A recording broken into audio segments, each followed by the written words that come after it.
Bonjour les amis, je suis ravi de vous retrouver. Écoutez, aujourd'hui une petite vidéo pour vous expliquer les différents cépages, donc types de raisins qu'on peut trouver dans le vin. Et oui, dans les cépages très connus, il n'y a pas que les rouges. On va partir sur les blancs. Dans les blancs, on trouve quand même le roi des cépages blancs, le chardonnay.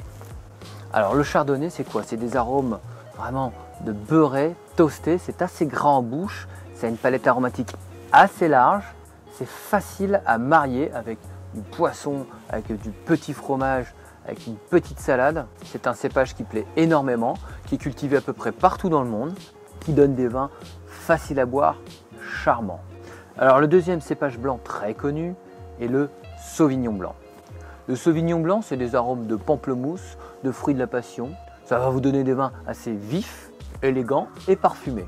Il est associé très régulièrement avec le sémillon pour donner des grands vins de Sauternes, comme le Château d'Yquem, un des vins blancs les plus chers au monde. Alors un autre cépage très connu est le Riesling. Et oui, le Riesling, c'est notamment cultivé en Alsace, mais pas que, en Allemagne, en Alsace et un peu partout dans le monde. C'est un cépage qui va vous donner des notes florales, des notes de fruits bien confits et un côté pêche tilleul excellent.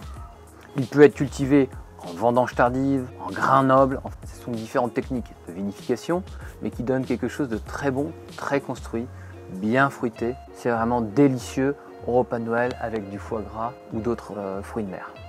Alors un autre cépage du même style, qui est assez connu également, qui a un nom assez imprononçable, du Gewürztraminer. Donc le Gewürztraminer, c'est pareil que le Riesling, c'est un cépage notamment cultivé en Allemagne, en Alsace, mais aussi dans le monde, et qui va vous donner des arômes de fruits exotiques, la pêche, le litchi, les fruits de la passion. Ça, c'est vraiment très très bon pour les femmes qui aiment beaucoup, pour les hommes et les femmes d'ailleurs, qui aiment beaucoup les fruits, un côté bien fruit confit. Et ce qui est délicieux, c'est vraiment les vendanges tardives au Gewürztraminer. Ça, je peux vous garantir qu'au foie gras à Noël, c'est un régal là. Un autre cépage blanc qui est originaire du Rhône, qui est le Viognier. Si vous n'avez jamais testé de Viognier, je vous encourage à tester le Viognier. C'est très très bon. C'est un cépage très aromatique qui va vous donner des arômes de fruits à chair blanche, la pêche, l'abricot.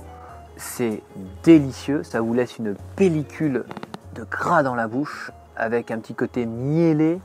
Vraiment, c'est un de mes cépages blancs préférés, que ce soit en apéritif, sur une salade de fruits, sur un bon poisson ou même sur un petit fromage blanc, chèvre ou autre, c'est délicieux. Voilà, vous savez tout déjà sur les cépages principaux qu'on peut trouver dans les vins. Sachez que cette liste n'est pas exhaustive et qu'il en existe une multitude. Cette vidéo touche à sa fin, on se revoit très bientôt et d'ici là, je vous souhaite de très bonnes dégustations.